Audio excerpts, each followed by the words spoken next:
किताबों के साथ वक्त को गुजारा कर ए दोस्त, हर समय मिल रहे तानों से हारा न कर ए दोस्त। देखना जब मंजिल मिलेगी सबसे खूबसूरत लगोगे तुम। इन छोटी छोटी बातों से दिल न दुखाया कर ए दोस्त। हाँ, संघर्ष के इस समर प्रांगण में भले ही अभी अकेले हो तुम, पर विजयी होकर लौटोगे, तुम्हारा भाल चमकेगा। मंजिल पाकर देखोगे, तुम्हारा काल बदलेगा। तुम्हारे काल परिवर्तन से तुम्हारा शीर्ष शिखर होगा। भाल चमकेगा, तुम्हारा मुखमंडल प्रखर होगा। परिस्थिति बदलती जरूर है, इसलिए खुद को यूं उजाड़ा ना करे दोस्त। हाँ, संघर्ष के इस प्रांगण में भले ही अभी अकेले हो तुम, खुद को ही उजाड़ा ना करे दोस्त। नमस्कार, मेरा नाम है सुरेंद्र और स्वागत है आपका अपने YouTube चैनल सुरेंद्र पॉडकास्ट पर। साथियों, सबसे पहले तो आप सभी का तहे दिल से हार्दिक आभार कि आप लोगों ने अपने इस पॉडकास्ट को इतना प्यार और स्नेह दिया। साथ ही आप सभी से मैं एक रिक्वेस्ट करना चाहूँगा, जिस प्रकार आपने अपने वीडियोज़ को प्यार दिया, उसी प्रकार चैनल को भी आप सब्सक्राइब कर दीजिए, ताकि हमें और भी अच्छा करने का एक मोटिवेशन मिले। और गांव देहात के जो भी हमारे साथी हैं, जिन्होंने संघर्ष के दम पर अपने अपने फील्ड के अंदर महारत हासिल करी है, उनकी कहानी लोगों तक पहुंच सके, आप लोगों तक पहुंच सके। हम चाहते हैं आप में से कोई ना कोई कैंडिडेट हमारे इस पॉडकास्ट का हिस्सा बने। जानेंगे आज के हमारे मेहमान से कैसे उन्होंने बाधाओं को पीछे छोड़ के अपने सपनों को पूरा किया। कठिन परिस्थितियों से ये हारे नहीं, परिस्थितियों का इन्होंने डटकर मुकाबला किया। आज हमारे मेहमान हैं बरकत जी अली। टोंक जिले के एक छोटे से गांव से ये बिलोंग करते हैं। कैसे इन्होंने गांव से निकलकर खुद के दम पर ये कीर्तिमान हासिल किया। नमस्कार, स्वागत है आपका अपने पॉडकास्ट पर। सबसे पहले आपका परिचय बताइए। सबसे पहले तो मैं सुरेंद्र जी आपके चैनल के माध्यम से आपका ही धन्यवाद करना चाहूँगा। अरे सर, बहुत बहुत धन्यवाद कि मुझे इस काबिल समझा कि एक जीवन प्रेरणादायी मैसेज इस कम्युनिटी, समाज और आने वाले युवाओं के लिए मैं आपके चैनल के माध्यम से देना चाहता हूँ। बहुत बहुत शुक्रिया। इसका मैं आपका बहुत बहुत धन्यवाद अगेन शुक्रिया अदा करना चाहता हूँ। और मेरा नाम बरकत अली है और मेरे पिताजी का नाम बाबू भाई जी पीटे जी हैं। मैं एक छोटे से गांव बूढ़ा देवल, तहसील मालपुरा, टोंक से बिलोंग करता हूं। और मेरे पिताजी जो हैं बचपन से ही मान लो या युवावस्था में जैसे आए किसान ही रहे। हालांकि वो राजकीय सेवा से पीटीआई जी की शारीरिक अध्यापक की पोस्ट है, सेवानिवृत्त भी हो गए, लेकिन आज भी खेती का कार्य करते हैं। कम और कृषि कार्य का काम ज़्यादा करते हैं। आज भी उनको कृषि का बहुत शौक है। तो मैं एक किसान का बेटा पहले हूँ, अच्छा, और अध्यापक का बाद में हूँ। इस बात को लेकर आपको गर्व होता है? बिल्कुल, क्योंकि ग्रामीण प्रदेश में रहते हैं और जो मिट्टी है यहाँ की हमारे कण कण में समाई हुई है, हमारे शरीर में, हमारी संस्कृति में, कल्चर में मौजूद है। अच्छा, इसे हम नकार नहीं सकते। हम भी वही खेतीबाड़ी का काम करके बड़े हुए हैं। और इस मिट्टी की महानता जो आप समझते हैं? अपने देश की मिट्टी से सभी को प्रेम करना चाहिए। मुझे गर्व है इस मिट्टी पर। हम खेल कूद के बड़े हुए हैं और आज इस मुकाम तक पहुँचे। प्रारंभिक शिक्षा आपकी गांव के अंदर हुई, सरकारी स्कूल से? पहले से लेकर आपने 10वीं तक गांव से किया, उसके बाद आपने 11th-12th लांबारी सिंह से करी जी। बचपन से आप जो आपकी पढ़ाई थी, शिक्षा दीक्षा थी, आपका बचपन कैसा रहा ऑल ओवर? जैसा सबका आम बच्चों का जैसे बचपन होता है, वैसा मेरा भी बचपन वैसे रहा। पापा हमेशा सर्विस से बाहर रहते थे, तो सामूहिक परिवार में रूप से जिस तरीके से बच्चे पल पढ़ के बड़े होते हैं, उस तरीके से मैं भी बड़ा हुआ हूँ। कोई खास नहीं रहा, जैसे साधारण जीवन सबका चलता है वैसा मेरा भी रहा। पहली से 5वीं तक की शिक्षा मेरी गांव में हुई है। उसके बाद 6 क्लास से लेकर 10th क्लास तक भी वहीं स्कूल थी दूसरी, उसी में ही गवर्नमेंट स्कूल में ही 10th क्लास तक हमारा एजुकेशन का जो था वहीं तक हुआ। अच्छा, और अच्छा सफ़र रहा। उन गुरुजनों का भी मैं धन्यवाद करना चाहता हूँ जिन्होंने हमेशा मोटिवेट किया कि हमारे बैच के जितने भी बच्चे थे बहुत अच्छे थे। आज भी मैं मिस करता हूँ सारे दोस्तों को। सब पता नहीं कहाँ कहाँ नौकरियाँ कर रहे हैं और बहुत अच्छे काम धंधे पे हैं। मैं और उसके बाद 10वीं क्लास के बाद जैसे ही मैं 12वीं क्लास में लांबारी सिंह सीनियर सेकेंडरी स्कूल जो किले में चलती थी वहाँ गया। तो वहाँ गांव से निकल करके थोड़ा कस्बा टाइप का बड़ा सा गांव था वो, तो एक अलग ही फीलिंग थी वहाँ उस किले में जा कर के। 4 दीवारी चारों तरफ से बंद, ऊंची ऊंची दीवार। पहली बार आप शहर का थोड़ा माहौल देखने को मिला? हाँ, तो बिल्कुल गांव देहात हमारा, तो वहाँ गए तो थोड़ा अलग माहौल मिला वहाँ, अलग। और 10-20 गाँव के और बच्चे मिले हमें, तो अच्छा भी लगा। एक नया अनुभव था वहाँ पर सीखने के लिए काफ़ी कुछ। हालांकि टीचर वहाँ पर भी कुछ जान पहचान के थे पहले से ही।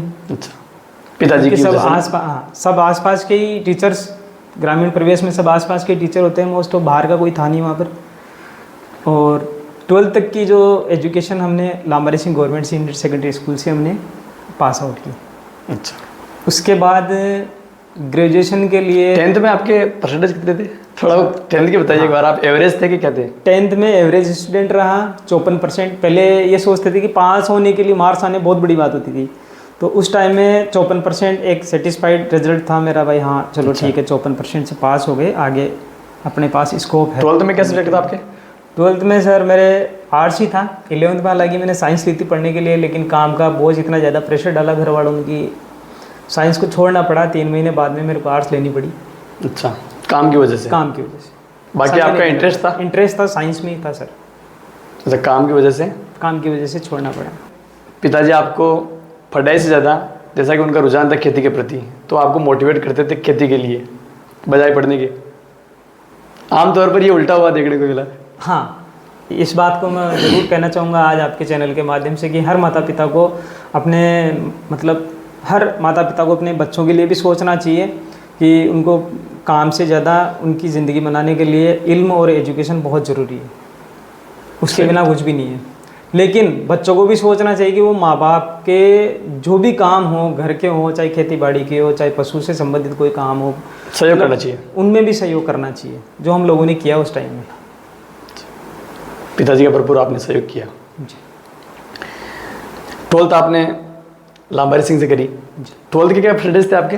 12th के सर मतलब 62% एबव थे लगभग। अच्छा, ये मान सकते हैं कि आप एक साधारण एवरेज विद्यार्थी थे जी। कोई आपको एक्स्ट्रा फैसिलिटीज़ मुहैया नहीं कराई गई?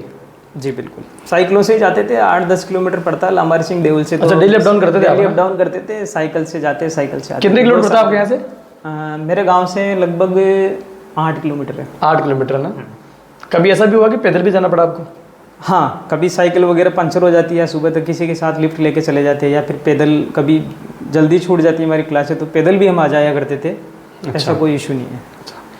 आज उन चीज़ों को आप देखते हो, उस वक्त को आप देखते हो और इस वक्त को देखते हो, क्या फील होता है आपको? वो एक जो विद्यार्थी जीवन होता है, रियलिटी में बताऊँ तो गोल्डन टाइम होता है वो एक। अच्छा, बिल्कुल कोई टेंशन नहीं है, खेलो कूदो खाओ पियो और पढ़ो, मौज मस्ती के अलावा कुछ नहीं सोचता।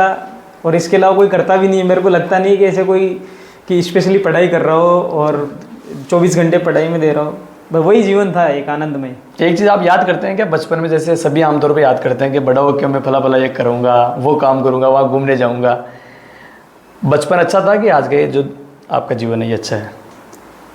अपनी अपनी जगह दोनों मायने रखते हैं। बचपन की जगह है, और जिम्मेदारियां बड़े होने के बाद जब गृहस्थी जीवन में पढ़ते हैं तो जिम्मेदारियां भी बढ़ जाती है, तो वो अपनी जगह, उसका भी एक अलग। मैं समय की पराकाष्ठा की बात कर रहा हूँ सर। भाई उस बचपन को आप आज याद करते हो? बिल्कुल। वो जो साथ में खेलने वाले दोस्त यार दोस्त हैं अब नहीं मिलते, वो नहीं मिलते। 12वीं के बाद आपने BA किया अजमेर से। नहीं तो घर वालों की आपको नाराज़गी तो झेलनी पड़ी होगी ना इस चीज़ को लेकर? बिल्कुल। अगर कहीं रिश्ता टूटता है तो हर्ट सबको होता है। मेरे माँ बाप को भी हुआ, रिश्तेदारों को भी हुआ, परिवार वालों को भी हुआ। जब 2011 में लास्ट जब डिवोर्स तक मेरी बात पहुँची, जो बाल विवाह मेरा जो था 2011 तक खींचते रहे उसको, जब पहुँची बात भाई अब फाइनली कर लो, या तो ले आओ या फिर आप डिवोर्स दे दो। तो मैंने कहा फाइनल यही है मेरा। 2011 में जब मैं लास्ट ईयर था मेरा नर्सिंग नर्सिंग का। का। तो 2009, 10 और 11 जो वो 2 से 3 साल का जो टाइम आया ना, इतना क्रूशल टाइम था कि घर वाले मतलब नेगलेक्ट करते थे हर चीज़ में। ये तो बिल्कुल ढेट हो गया, निकम्मा हो गया, किसी की बात नहीं सुनता है। लेकिन यहाँ मेरा टारगेट एक ही था, पढ़ लिख करके नौकरी लगना। घर वालों से कोई मदद थोड़ी मिल रही थी पढ़ाई के लिए आपको? नहीं, घर वाले फीस दे देते थे, उसमें भी 2-5 हज़ार 10 हज़ार रुपये कम देते थे। तो वो मैं फ़ीस एडजस्ट करने के लिए और मेरा किराया भाड़ा जो लगता था यहाँ से बस से मैं ट्रेनिंग करने के लिए विवेकानगर 35 किलोमीटर दूर जाता था। मतलब वीक में मेरे 2 या 3 दिन ऐसे निकलते थे कि मैं मिट्टी की ट्रॉलियाँ डालने जाता था वहाँ पर।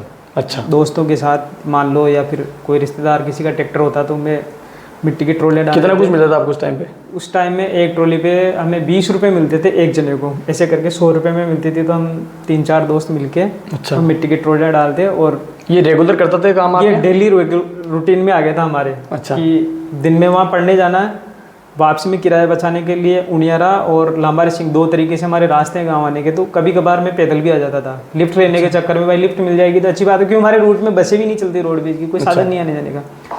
तो पैदल ही आ जाते थे। 8 किलोमीटर तो 1-1.5 घंटे में आराम से डेली। और घर आके कुछ प्रैक्टिस करता तो वो भी कर लेता, कोई इंजेक्शन वगैरह लगवाना हो किसी अच्छा, उस दौरान आप कर रहे थे प्रैक्टिस लगातार ना? हाँ, बालपुरा से 2 साल की ट्रेनिंग के बाद मैंने थोड़ा बहुत लगाना सीख लिया था, इंजेक्शन वगैरह। अच्छा। उस प्राथमिक चिकित्सा का थोड़ा बहुत काम सीख लिया था। तो गांव में वही ज़रूरत पड़ती है लोगों को, वो मैं कर देता था। इसके अलावा जो कभी पैसे नहीं आते तो नहीं होते जेब में, तो यही करता कि बोले चलो रे यार मिट्टी के ट्रॉली डाल देते, आज कुछ और काम कर लेते हैं। नरेगा में आपने ज्वाइन किया? नरेगा में आपने एनरोल करवाया? छुट्टियों में नरेगा का ही काम किया है ना? गर्मियों की समर वेकेशंस लगती है और मोस्ट ऑफ गाँव में गर्मियों की छुट्टियों में। ये बात करो, पता थी क्या जब आप ट्रॉली वगैरह वो कर रहे थे, उस काम जो काम था ट्रॉली का? बिल्कुल बिल्कुल मिट्टी विट्टी का बिल्कुल सब पता था उनको। कभी बोला नहीं आपको भाई आप ये काम क्यों कर रहे हैं? सब पता था उनको। अच्छा, वो चाहते थे भाई? वो चाहते थे कैसे भी करके कॉम्प्रोमाइज कर ले और लिया। अच्छा। इतना प्रेशर डाला। 11 से पहले की बात है यार, हाँ, जब आपका डिवोर्स हुआ? 9-10-11 में तो डिवोर्स हो गया। फिर मार्च मतलब मई के आसपास, अब मार्च अप्रैल मई में। घर वाले देख रहे थे भाई डिवोर्स से पहले कम से कम इसका अकेला रहे। कई रिश्तेदारों ने प्रेशर भी करा, बोले यार तू लिया, तू मालपुरा रह जा या यहाँ रह ले वहाँ रह ले। मतलब किसी तरीके से समझा रहे थे, एडजस्ट कर रहे थे कि बोले यार वो वहाँ रह जाएगी, तू यहाँ रह ले। मैंने कहा यार आप भी तो अपनी लड़कियों को या लड़कों को तुम नर्सिंग करा रहे हो या फिर बीएड करा रहे हो, तो वहाँ ससुराल से लड़कियों को ला करके तुम बीएड करा रहे हो, या तुम्हारे लड़कों को दूर रख करके तुम नर्सिंग करा रहे हो, तो फिर मैं क्यों नहीं कर सकता? मैं क्यों नहीं कर सकता? सही बात है। मैंने कौन सा गुनाह कर दिया था? लेकिन आप अपनी जिद पे कायम रहे।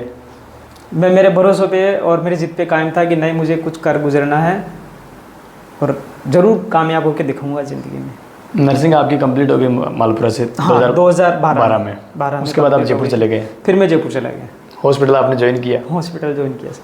4,500 रुपये की आपकी मंथली? हाँ, पहला मुझे याद है कि जैसे ही कोर्स ख़त्म हुआ तो एक आगे की भी ठान ली कि अगर गवर्नमेंट जॉब नहीं लगे तो सबसे राजस्थान के टॉप हॉस्पिटल में जॉब करनी है। तो मैं गया अपने राजस्थान में, जयपुर में सबसे टॉप हॉस्पिटल्स की गिनती में आता है फोर्टिज एस्कॉर्ट हॉस्पिटल जयपुर, जो जवाहर सर्किल के आगे ही जस्ट पड़ता है। बिल्कुल। तो फर्स्ट टाइम जब मैं गया वहाँ गेट पे, तो गार्ड ने मेरा CV रिज्यूम देख करके गेट से भगा दिया मेरे को। अच्छा। बोला हम प्रेशर को नहीं लेते। अभी बोले डाले गांव से गए थे तो गार्ड ने भगा दिया। हो सकता है भाई पहले यही देखता हूँ, इंटरव्यू लेता हूँ मैं, क्या पता अंदर भी कोई इंटरव्यू लेता है क्या। हकीकत बता रहा हूँ, मेरे डिटेल बता रहा हूँ कि मतलब HR डिपार्टमेंट तक तो मुझे पहुँचने ही नहीं दिया उसने, और गार्ड ने ही भगा दिया, बोले कोई वैकेंसी नहीं है। हम वापस आ गए, दोस्तों को फ़ोन करा, यार कहीं जॉब हो तो बताओ, चलो अपेक्स सर्किल पे एक अपेक्स हॉस्पिटल है वहाँ चलते हैं। वहाँ पहुँच गए मालवीय नगर में। वहाँ गए तो 3-4 दोस्त लोग थे हम जो कोचिंग भी कर रहे थे साथ में, जो कुछ सेविंग करी थी गांव में मजदूरी करके जयपुर जाके, जो पैसे थे हमारे पास उससे हम साथ में कोचिंग भी कर रहे थे। भाई कैसे तैसे करके अपन को जॉब लगना है। तो राजस्थान में कोई वैकेंसी नहीं है उस दरमियान। अच्छा, उसी दरमियान आपको जो एक DSSB एग्ज़ाम होता है वो दिया आपने? जी बिल्कुल, पढ़ लिख करके वो DSSB का एग्ज़ाम दिया। उसमें मैं 6 नंबर से आप रह गए? 6 नंबर से रह गया। मुझे बहुत दुख हुआ क्योंकि एक्सपीरियंस तो था नहीं, केवल थ्योरेटिकली नॉलेज हमारे पास। सिलेबस क्या था उसका? क्या क्या चीज़ आती है उसके अंदर? एनाटॉमी है, फंडामेंटल्स ऑफ राइट्स है, और प्रैक्टिकल जो हॉस्पिटल्स में होते हैं सारे पेशेंट से रिलेटेड। काफ़ी तैयारी अच्छी थी आपकी? तैयारी अच्छी थी। 6 नंबर से आप रहे? 6 नंबर से रह गए उसमें। उसके बाद आपने हॉस्पिटल ज्वाइन किया, प्राइवेट हॉस्पिटल दूसरा दोबारा से? जी जी, अपेक्स हॉस्पिटल पड़ता मालवीय नगर में। वहाँ मैं गया था इंटरव्यू देने, एग्ज़ाम देने, वहाँ क्लियर हो गया। 7,000 में हमारी बात हुई, बोले कि 7,000 रुपये देंगे हम आपको कट पीट के, 5,500 रुपये आपके नहीं आएंगे, और आप कल से ही जॉब में आ जाओ। तो मैं ऐसे ही क्लियर हो गया भाई, हाँ कल से अपेक्स ज्वाइन करेंगे। तो अच्छा। पैदल ही आ रहा था मैं, तो वहीं से जो मालवीय नगर थाने के पास में एक हॉस्पिटल था, रूंगटा हॉस्पिटल, अच्छा। डॉक्टर नरेंद्र सिंह रूंगटा का हॉस्पिटल था वो। तो वहाँ हमारे गांव के एक बना जी गाड़ी धो रहे थे वहाँ, उनकी एम्बुलेंस। तो मैंने देख करके यार ये तो बीरू बना हो सकते हैं हमारे गाँव के, एक बार बात करता हूँ इनसे, वही है कोई और है। मैं गया नज़दीक, तो पार्क में गाड़ी धो रहे थे, मैंने बोला वीरू बना जी हाय हेलो करा उनसे। तो बोला आ रहा यार बरकत यहाँ कैसे आया। मैंने कहा यार ऐसे आया, मैं तो एग्ज़ाम दिया आया, इंटरव्यू दिया आया और कल अपेक्स सर्कल में जॉब करूँगा। अरे वहाँ तो तेरे को वार्ड में लगा देंगे, यहाँ आ जा, मैं आईसीयू में लगवा दूँगा। मैं कहा आप कैसे लगवा दोगे, आपकी कोई जान पहचान है क्या? बोले कि मेरे मामी ससुर जी हैं जो नर्सिंग सुपरिटेंडेंट है यहाँ पे, और मैं उनसे कह दूँगा वो लगवा देंगे। ठीक है, हमको तो काम सीखना है, प्राइवेट में भी चाहिए तो अच्छा काम सीखना, आईसीयू से और बेटर क्या हो सकता है। सही बात है। फिर उसी दिन मैं तो वो रिज्यूमे एक कॉपी और थी वहीं दे दिया, इंटरव्यू हो गया। बोले कल से आप यहाँ आ जाना। मैंने कहा काम सीखना है, मेरे को सैलरी नहीं चाहिए, क्योंकि पैसा भी इम्पोर्टेंट है सिटी में सर्वाइव करने के लिए, इकोनॉमिक्स रूप से भी सक्षम होने के लिए भी वो भी चाहिए। इसके बिना तो आप कैसे रहोगे, आपका खर्चा है रहने का, खाने पीने का, काफ़ी सारी चीज़ें। तो हम लग गए ऐसे ही, पैसों की बात ही नहीं करी हमने वहाँ पर। काम सीखना, काम के पैसे, काम की वैल्यू है आजकल, जिसको काम आता है पैसा अपने आप पीछे पीछे भागता है। सही बात है। तो मैं आईसीयू में लग गया, दूसरे दिन से ही मैं आईसीयू में आने लग गया, ड्यूटी करने लग गया। मैं 1 साल और 1 महीना उस हॉस्पिटल में काम किया मैंने। 5,000 से लगे थे, तो कट के 4,500 रुपये हमारे हाथ में आते थे। और थोड़ा एक्सपीरियंस होने के बाद हम नारायण हृदयालय पहुंच गए। दिमाग में एक ही टारगेट था, जब तक गवर्नमेंट जॉब नहीं लगेंगे तब तक राजस्थान के टॉप हॉस्पिटल में काम करना है। अच्छा, जब तक तोड़ेंगे नहीं तब तक छोड़ेंगे नहीं। जी 2013 के अगस्त में, फिर मैं जुलाई में अगस्त में नारायण हृदयालय कुंभा मार्ग पे हॉस्पिटल है, वहाँ चले गए। वहाँ जाते हैं हमारी सैलरी 10,000 कर दी। बोला हाँ 10,000 रुपये मिलेंगे। मैंने कहा 5,000 से सीधा 10,000 पहुँच गए, इससे बढ़िया और क्या हो सकता है प्राइवेट हॉस्पिटल में काम करने के लिए। क्योंकि जो बेसिक नीड, जो ज़रूरत थी काम सीखने की आईसीयू की, वो हम सीख चुके थे। तो काम की वैल्यू, काम का ही पैसा, आजकल कोई फ्री में पैसा नहीं देता 1 रुपये भी। वहाँ पहुँच गए। और मैं क्या, कोई भी अगर कोई किसी भी फील्ड में अगर होगा तो उसको पैसों की नीड्स के लिए अगर काम आता है तो ही पैसे देते हैं। आज मजदूरी करने वाला अगर मजदूरी नहीं करेगा तो उसको कोई पेमेंट नहीं देता है, उसको भगा देते हैं। सेम वहीं पर भी था, वहाँ पर अच्छे लोग मिले, अच्छे डॉक्टर मिले, कुछ सीखने को नया मिला। सही बात है। पहले आईसीयू में काम करते थे सिंगल एक जगह, फिर वहाँ पे मल्टीपल हो गए। बहुत नारायण हृदयालय की चेल है, शायद 26 या 28 हॉस्पिटल्स है पूरे वर्ल्ड में। अच्छा। और अपने इंडिया में भी काफ़ी सारे हॉस्पिटल नारायण हृदयालय की चेन ग्रुप का हॉस्पिटल है। अच्छा। फिर वहाँ CTVS आईसीयू ज्वाइन करा मैंने। वहाँ पर भी 1-2 महीने करने के बाद में फिर कोई स्टाफ चला गया कैथले में, तो एंजियोग्राफी एंजियोप्लास्टी वाले डिपार्टमेंट में मैं 6 महीने तक मैंने काम करा। बट मेरे को जो जयपुर में फर्स्ट टाइम गया और वो रिज्यूम लेके जिस दिन मैं 40 के हॉस्पिटल गेट के बाहर, मेरे को गार्ड ने जो भगाया था ना, वो रील बार बार घूम रही थी दिमाग में, बार घूम रही थी 1.5 साल तक। इस गार्ड ने मेरे को भगा दिया आज। इसका मतलब कुछ तो करना पड़ेगा। सही बात है। और वो चीज़ नारायण हृदयालय तक हम अचीव कर चुके थे डायरेक्टली, 1.5 साल की कड़ी मेहनत के बाद में। फिर हम उस गार्ड से नहीं मिले, डायरेक्ट पीछे के गेट से HR डिपार्टमेंट में घुसे। वहाँ जाने के बाद पता चला कि ये भी कोई हॉस्पिटल है और यहाँ बहुत कुछ सीखने को मिलेगा। लेकिन सिलेक्शन होने के बाद में जब हमारी इंटरव्यू हो रही थी, तो वहाँ पे इंटरव्यूज़ में हर कैंडिडेट से एक ही क्वेश्चन पूछा जा रहा था। जब सेलेक्ट हो गए बंदे तो सबको कॉमन रूम में ही बिठा करके पूछ रहे थे कि आप फर्स्ट टाइम इस हॉस्पिटल में क्यों आए। बहुत ही एक मतलब विचार नहीं है, सोच नहीं है, क्वेश्चन था ये लाइफ के अंदर। वैसा क्वेश्चन मैंने आज तक किसी के मुंह से न सुना, न सुनूंगा शायद ज़िंदगी में कभी भी। अवाक रह गया आप सुन के? हाँ, सबके अलग अलग क्वेश्चन। हर बंदा यही खड़ा होगा, बोलता आप हॉस्पिटल में क्यों आए, तो हर बंदा ये जवाब देता, चाहे बॉयज़ हो चाहे गर्ल्स हो, कि मैं यहाँ से एक्सपीरियंस लेना चाहती हूँ, यहाँ से मैं फॉरेन जाना चाहता हूँ, या मैं 1.5 साल नौकरी कर लूँगा, या 2 साल नौकरी कर लूँगा, 5 साल नौकरी कर लूँगा, तो मैं सुपरिटेंडेंट की पोस्ट तक पहुँच जाऊँगा या पहुँच जाऊँगी। सबकी एक ही जवाब है, मेरे को पैसा कमाना, बहुत सारे मेरे ड्रीम्स पूरे करने हैं, ये वो सारी चीज़ें। सही बात है। तो क्लिक मिलता है कहीं ना कहीं से, तो हमारा भी नंबर आया कि सर फर्स्ट टाइम जब मैं आया था आपके यहाँ हॉस्पिटल में, तो मुझे आपके यहाँ गार्ड था, गार्ड ने मुझे मेन गेट पे से ही भगा दिया। बोला इस 40 हॉस्पिटल में फ्रेशर्स के लिए कोई वैकेंसी नहीं है, आप जा सकते हो। केवल आप भी तो सुनाया आपने। हाँ, और वो इंस्पायर हो गए इस चीज़ को लेकर। फिर बोले आप क्यों आए तो फिर यहाँ पर? सर ऐसे ऐसे इंटरव्यू दिया, एग्ज़ाम दिया, कोई मिलने वाला था, बोला वैकेंसी आप आ जाओ। तो 1.5 साल बाद में आया हूँ, इंटरव्यू एग्ज़ाम हो गया, इंटरव्यू हो गया। नहीं आप आए क्यों? मैं कहा sir first of patient care के लिए मैं आया हूँ, मेरा टारगेट एक ही है आपके हॉस्पिटल्स में आने का, पेशेंट की केयर करूँगा तो पैसा अपने आप मिलेगा। और मुझे पैसा पेशेंट की केयर करने का ही मिलता है हॉस्पिटल में, किसी और चीज़ का नहीं मिलता है। मुझे बिठाने का या डॉक्टर की तरह राउंड करने के पैसे नहीं मिलते हैं। पेशेंट केयर, पेशेंट को दवाई देना है, पेशेंट की केयर करनी है। सही बात है। ये 24/7 आवर्स यही चलेगा इस हॉस्पिटल में। वो डॉक्टर साहब इतना खुश हुए, बोला ऐसे स्टाफ की ज़रूरत है हमारे हॉस्पिटल्स को। और मैंने वहाँ पर फिर 1.5 साल कंटिन्यूस हॉस्पिटल में जॉब किया। बहुत अच्छा रहा, बहुत अच्छे लोग वहाँ मिले, बहुत अच्छा स्टाफ आज भी मुझे मिलता है। आज हमारा ग्रुप है फोर्टिस हॉस्पिटल का अलग से ही। कभी कभी हमारी बातें होती है ग्रुप में, कोई अच्छी चीज़ें हैं।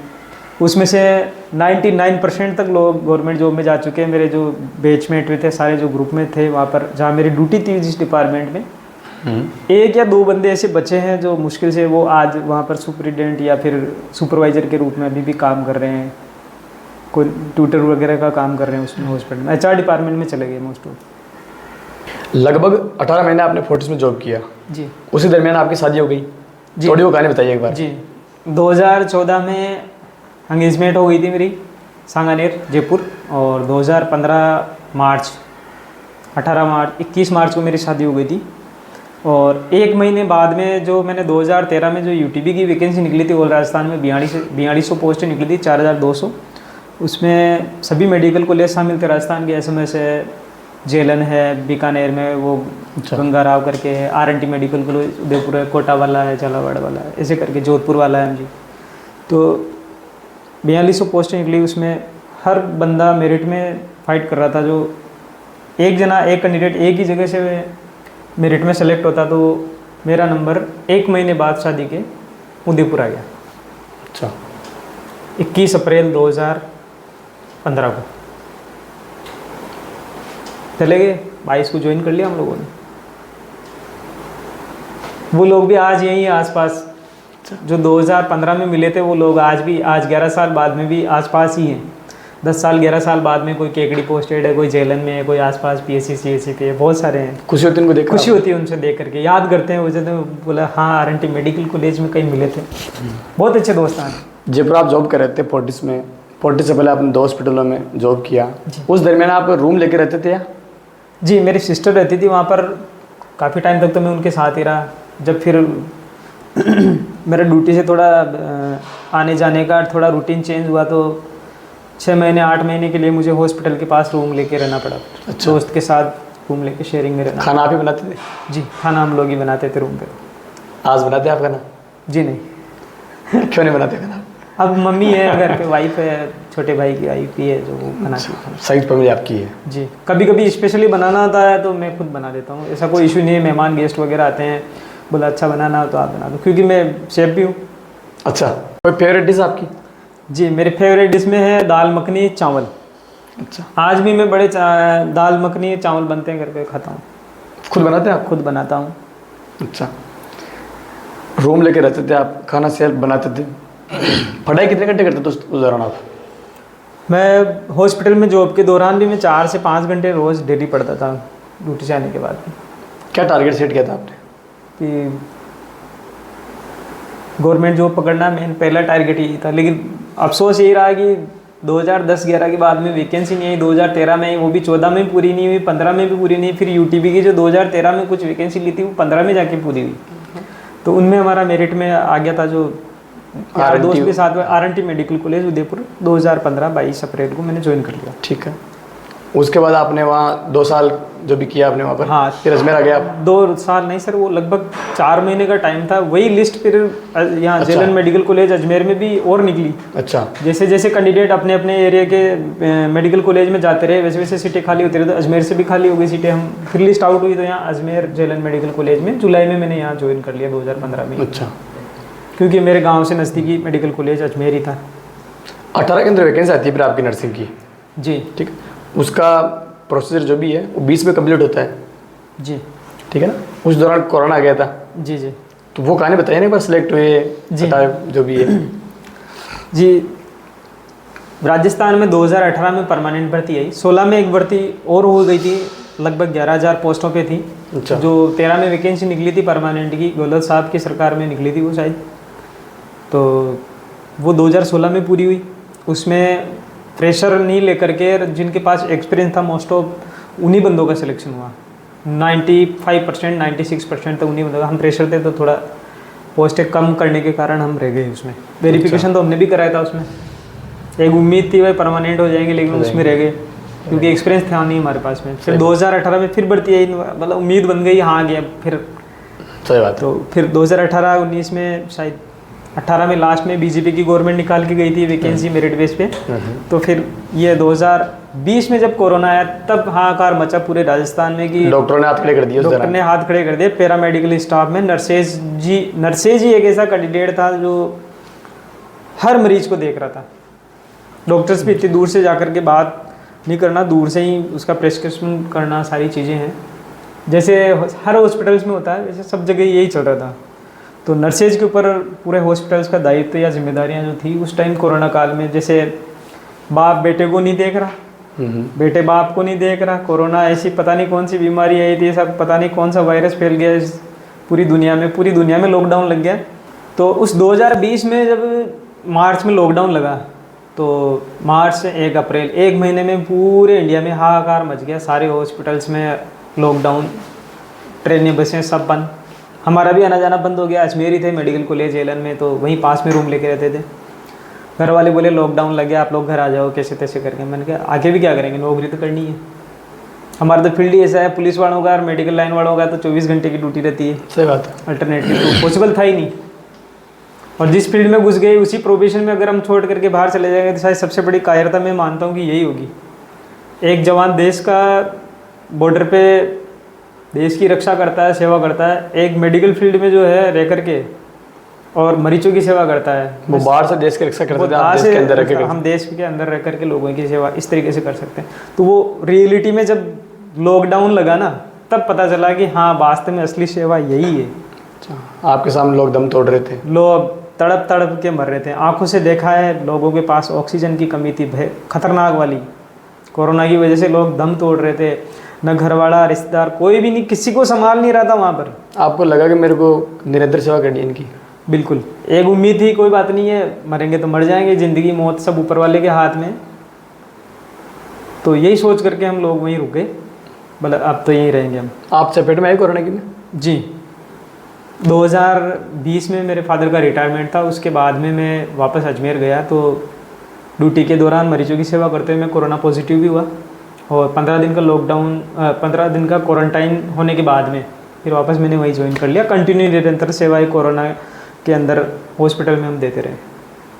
तो अप्रैल में जब स्टाफ की शॉर्टेज आई, मरीजों का प्रेशर जब हॉस्पिटल्स में बढ़ा, मेडिकल कॉलेजों में सब जगह ऑल राजस्थान में, तो जो 18 वाली भर्ती थी वो हम डिमांड करने लगे भाई हमें परमानेंट नियमित कर दो, स्टाफ मिल जाएगा आपको।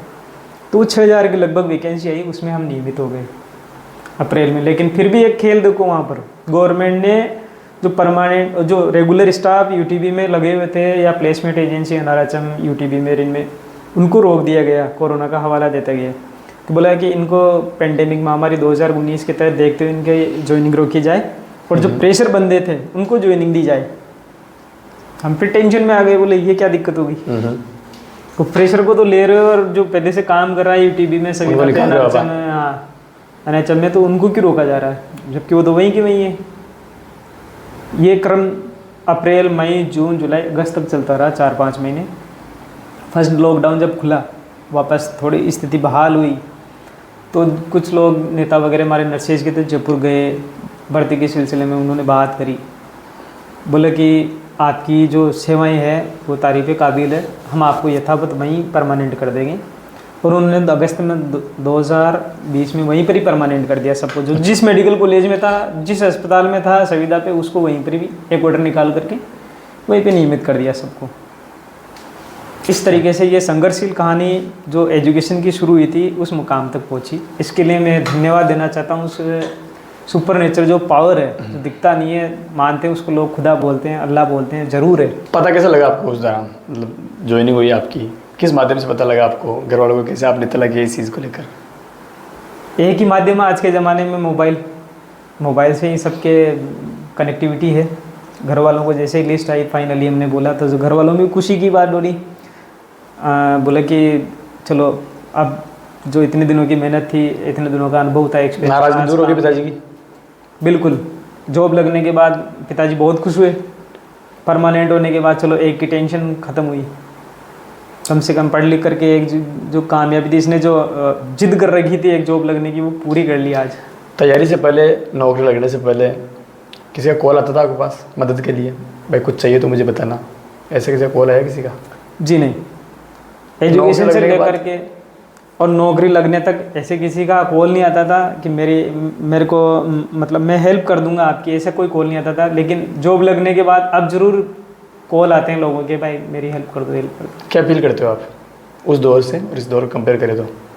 लोगों के असली चेहरे सामने आते हैं, देखते हैं कि सामाजिक परिवेश में किस तरीके के लोग हैं। एक वो जब बुरा वक्त था लोगों ने साथ नहीं दिया, आज अच्छा टाइम है, अच्छा वक्त है, तो लोग अपने आप साथ में रहते हैं। तो फील होता है यार कि यही वो लोग थे जो एक टाइम में बुरा वक्त था समय तो कन्नी काट लेते, फिर आज बिल्कुल साथ में खड़े हैं। क्या मैसेज देना चाहोगे समाज को, जो निरंतर अभ्यास करते हैं विद्यार्थी, मेहनत करते हैं और उनका कोई साथ देता नहीं है कठिन समय में? जी, जॉब लगने के बाद सब साथ हो जाते हैं जी, क्या मैसेज देना चाहोगे समाज को आप? जी, मैं समाज और मेरे जो युवा साथी जो तैयारियां कर रहे हैं, पढ़ लिख करके अपनी नौकरी, अपने सपने साकार करने का दम रखते हैं, अगर वो अपनी ज़िंदगी में कुछ करना चाहते हैं तो सुनना सबकी, करना अपनी ज़िद के मन की। क्योंकि अगर नौकरी लगना है तो दुनिया तो बर्बाद करने पे तुली हुई रहती है कि इसका बच्चा पढ़ लिख करके नौकरी नहीं लगना चाहिए, उसको गिराने के लिए लगे रहते हैं हमेशा। देखा है मैंने और अभी भी देख रहा हूँ मैं कि दूसरे के बच्चे जो अच्छे पढ़ने लिखने वाले हैं उनको गलत शौक में डाल दो या फिर उनके लापरवाही करा लो, कुछ भी मतलब उसको बैरियर डालने की कोशिश करते हैं कि इसकी किसी तरीके से इसका रूटीन टूट जाए या कुछ भी हो, मतलब बरगलाते हैं। मोटिवेशन तो देना तो दूर की बात, मतलब क्या बोलूँ मैं, एक डिमोटिवेट करते रहते हैं। हाँ, डिमोटिवेट करने का काम आज का समाज कर रहा है। समाज को क्या मैसेज दोगे इस चीज़ को लेकर, भाई जो तैयारी कर रहे हैं साथी जी, जिनकी कठिन समय में मदद करनी चाहिए, क्या मैसेज दोगे उनको आप? जी, मैं मैसेज देना चाहूँगा हर माता पिता को, अपनी औलाद में एक मतलब काबिलियत, हर बच्चे में एक काबिलियत होती है, उसको पहचान करके उसको हमेशा पढ़ाओ आप। मेरा मैसेज है कम्युनिटी को, इसको कि सामाजिक परिवेश में इन छोटी मोटी सामाजिक बुराई से ऊपर उठ करके, जैसे बाल विवाह है, मृत्यु भोज वगैरह हैं, सारी चीज़ें हैं। और ये ग्रामीण परिवेश में ज़्यादा इकोनॉमिक स्टेटस हाई नहीं होता है, सबके पास पैसों की समस्याएं होती है, डिप्लोमा और डिग्री कोर्सेज नहीं करा पाते हैं, पैसों की कमी से बीच में एजुकेशन छोड़ देते हैं। तो आजकल बहुत सारे लोन के सिस्टम चल रहे हैं, एक दूसरे से पढ़ाने के लिए आप पैसे मांग सकते हो उधार किसी से, सब जगह मिल जाता है, व्यवस्था हो जाती है यार दोस्त।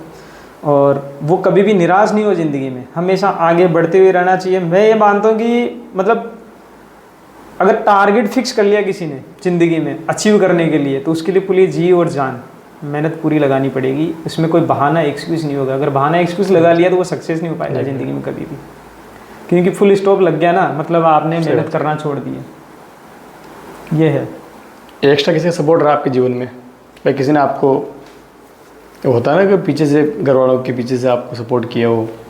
जी, घर वालों के अलावा मैं मानूँ तो मेरी वाइफ का सबसे बड़ा सपोर्ट है, जो सगाई से लेकर के आज तक मेरे साथ है और हर अच्छे बुरे वक्त में मेरे साथ रहेगी, मुझे उम्मीद है। क्योंकि जब 2015 से पहले जब मेरी शादी हुई, जॉब लगने से पहले, तो वो ऑलरेडी गवर्नमेंट जॉब में थी मेरी वाइफ हुस्ना बानो, जो L2 तृतीय में राजस्थान में 3rd ग्रेड टीचर में सेलेक्टेड है, यहीं ग्राम पंचायत झारडी में पोस्टेड है। सर, वो हमेशा मोटिवेट करती थी, कोई ना, मैं हूँ ना, आप क्यों टेंशन ले रहे हो। वाइफ का सपोर्ट रहा आपको? बिल्कुल। माँ बाप के बाद अगर थोड़ा कुछ मैं मानूँ, थोड़ा क्या बहुत कुछ मानता हूँ मैं, सपोर्ट रहा उसका रहा कि बोला कि आपको निराश नहीं होना है, प्रयास करना है। और 2013-14 से जब से एंगेजमेंट होने के बाद से आज तक मोटिवेट करती रहती है कि कोई ना, बुरा वक्त है, निकल जाएगा, अच्छा टाइम भी आएगा। और आता है हमेशा, मैं मानता हूँ सबका ज़िंदगी में बुरा वक्त कभी नहीं रहता, अच्छा वक्त भी आता है। एक बुरे समय के बाद में एक अच्छा आता है, अंधेरे के बाद सवेरा ज़रूर होता है। ये बात हमेशा सबको याद रखनी चाहिए। कहते हैं ना, मिल ही जाएगी मंजिल भटकते भटकते, गुमराह तो वो हुआ है जो घर से निकला ही नहीं। और इसी वाकया को चरितार्थ करते हुए हमारे आदरणीय बरकत जी अली ने कर दिखाया है, अपनी मेहनत के दम पे ये सफलता अर्जित करी है। कैसे घर वालों की मनाही के बाद, घर वालों की नाराज़गी के बाद इन्होंने पढ़ाई जारी रखी, नरेगा में जॉब करना पड़ा, गिट्टी भाटा ट्रॉली इनके अंदर काम करना पड़ा, महज 20 रुपए की इनकी दिहाड़ी थी। बस इनके अंदर एक जुनून था कि मुझे कुछ करना है, सरकारी सेवा में मुझे जाना है, और वो इन्होंने करके दिखाया। माता पिता से मेरी ये गुजारिश है, अगर वो ये वीडियो देख रहे हैं, अपने लाडलों पर विश्वास रखें। उनके कठिन समय में उनका कोई सहभागी है तो वो आप है। पड़ोसी समाज इनके बहकावे में आकर अपने होनहार का, अपने लाडले का हौसला कभी भी गिराए नहीं, उनको डिमोटिवेट होने से बचाएं। एकमात्र शख्स आप ही हैं जो उनके इस कठिन समय में सहभागी बन सकते हैं। सर, आज जो हमारा यूथ तैयारी कर रहा है बाहर जी, इस कंपटीशन के दौर में, बेरोजगारी के दौर में, उनको क्या मैसेज देना चाहोगे आप? जी, मैं आज के दौर में कठिन परिस्थिति में जो भी विद्यार्थी जीवन में या विद्यार्थी जीवन के बाद भी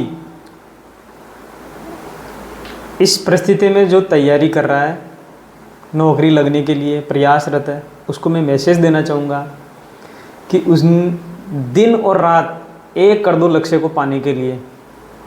क्योंकि दुनिया कामयाब होने वालों की स्टोरी देखना ज़्यादा पसंद करती है बजाय जो सफल नहीं हो पाते। सही बात है। क्योंकि सफलता पाँव छूने के लिए रात दिन जो पीछे लगी हुई मेहनत है कोई नहीं देखता। सामने जब आदमी सफल हो जाता है ना, तो उसकी स्टोरी पूरी दुनिया देखती है। चाहे कोई भी देख लो, बड़े बड़े जितने महान विश्व में जितने भी नेता हैं या व्यक्ति हैं, आदर्श आइडल व्यक्ति जो आज है पूरे वर्ल्ड में, उनका संघर्ष नहीं देखते लोग, सामने देखते हैं कि हाँ ये कौन है। जैसे बात करूँ मैं महात्मा गांधी जी की, बात करूँ मैं नरेंद्र दामोदर दास मोदी जो हमारे माननीय प्रधानमंत्री है, कहाँ से उठ कर के लोग आए थे। आज बात करूँ मैं हर सेक्टर में, कहीं पर भी ले लो, रतन टाटा साहब हैं, अंबानी जी हैं, इनके पीछे की जो मेहनत थी लोग नहीं देखते, लेकिन जो सक्सेसफुल पर्सन्स हैं लोग उनकी स्टोरी ज़्यादा देखना पसंद करते हैं। उनसे मोटिवेशन लेना चाहिए अपन को ज़िंदगी में कि आगे बढ़ने के लिए रुकना नहीं है, कि निरंतर मेहनत करनी बहुत ज़रूरी है। तो मैं एक मैसेज देना चाहूँगा कि कौन कहता है आसमानों में छेद नहीं हो सकता, एक पत्थर तो तुम तबीयत से उछालो यारो, और उड़ान पंखों से नहीं हौसलों से उड़ी जाती है यारों। तुम मेहनत करके तो देखो, एक बार कामयाबी तुम्हारे कदम चूमेगी। बहुत खूब सर। और इसी के साथ ही एक और छोटी सी मैं एक शायरी आपको कहना चाहता हूँ। गमों की आंच पर आंसू उबाल कर देखो, बनेंगे रंग तो किसी पर डाल कर तो देखो, और तुम्हारे दिल की चुभन कम होगी किसी के पाँव का कांटा निकाल कर तो देखो। आप और हम अगर एक दूसरे का सहयोग करेंगे तो आगे बढ़ पाएंगे, हर मुश्किल परिस्थिति में सामना करके उस परिस्थिति को हरा पाएंगे। चाहे विद्यार्थी जीवन की हो, चाहे सोशल जीवन की हो, चाहे इकोनॉमिक्स जीवन की हो, किसी की भी हो, दुख दर्द सबके जीवन में आते हैं। एक दूसरे का अगर अपन सहयोग करेंगे पूरी ज़िंदगी, बचपन से लेकर के और बुढ़ापे तक, यही सामाजिक परिवेश अपन को भी सिखाता है, यही संस्कृति है कि एक दूसरे का जब तक आप सहयोग करोगे तो आगे बढ़ोगे, और टांगे खींचते रहोगे तो पीछे रह जाओगे। इसलिए मैं कहता हूँ कि हमेशा सहयोग की भावना रखें, चाहे अपने पढ़ने वाले बच्चे के लिए हो, चाहे अपने काम धंधा करने वाले भाई हो, चाहे बड़े बुजुर्ग हो, उनका सहारा बने हमेशा। ये मैसेज मैं देना चाहूँगा। और एक और इस आज का जो ये सर ने प्रोग्राम रखा, इंटरव्यू रखा पॉडकास्ट चैनल के माध्यम से, सुरेंद्र जी सर ने, तो मैं इनका बहुत बहुत धन्यवाद, आभार व्यक्त करना चाहूँगा सर आपको तहे दिल से। कि इनके बारे में मैं एक बात कहना चाहूँगा। ये जो सुरेंद्र जी सर हैं हमारे पास के गाँव के अम्बापुरा से हैं, और सर ने यहाँ पर अपना मेडिकल अपने दम पे डाल रखा है। और ये सामाजिक कार्य जो है सर भी सहयोग करते हैं सब में, पेड़ पौधे लगाने का है, कई वाटर कूलर लगाने का है, या फिर कोई गरीब जैसे कोई आ गया तो उसको दवाई वगैरह, उसकी जेब में पैसे नहीं होते तो सर अपनी मेडिकल से इनको दवाई भी मुफ्त में अवेलेबल करा देते हैं। क्योंकि एक विश्वसनीय और छवि इनकी यहाँ पर जो बनी हुई है, जी मैं मानूँ कि मैं दानताओं के रूम में सर शुमार है। आशीर्वाद चाहिए आपका, आशीर्वाद सर ऊपर वाले का बना है, हमारी तो दुआएं आपके साथ है सर, कोई दिक्कत नहीं है। और मैं उम्मीद करता हूँ कि आगे भी सर इस तरीके से काम करते रहेंगे, और सर के चैनल को मैं सब्सक्राइब करने के लिए आपसे निवेदन करना चाहूँगा, सर के चैनल को आप लाइक करें, सब्सक्राइब करें और इस तरीके से आपका चैनल भी तरक्की करता रहे और सर भी तरक्की करते रहें और ये पूरा गांव, पूरा देश तरक्की करता रहे एक दूसरे के सहयोग से। बहुत बहुत शुभकामनाएं सर। तो आज के लिए बस इतना ही, मिलते हैं अगले रविवार ऐसे ही किसी हमारे अन्य साथी के साथ और सुनाएंगे उनके संघर्ष की दास्तान, उनकी खुद की जुबानी। बरकत जी अली, नर्सिंग ऑफिसर, इनकी कहानी आज आपने सुनी। इस कहानी से आपको क्या क्या प्रेरणा मिली, कमेंट के माध्यम से आप बताइए। और आपके गांव देहात के अंदर, आपके पास पड़ोस के अंदर ऐसा कोई होनहार, चाहे वो सरकारी जॉब में हो या फिर प्राइवेट सेक्टर में हो, जिसने अपनी मेहनत के दम पर बेहतरीन उपलब्धि हासिल करी है, उनकी कहानी आप हमारे साथ साझा कीजिए ताकि संघर्षशील युवाओं की कहानी का ये कारवां अनवरत चलता रहे और युवाओं के अंदर एक मोटिवेशन की भावना पैदा हो। आज के लिए बस इतना ही। जय हिंद, जय भारत।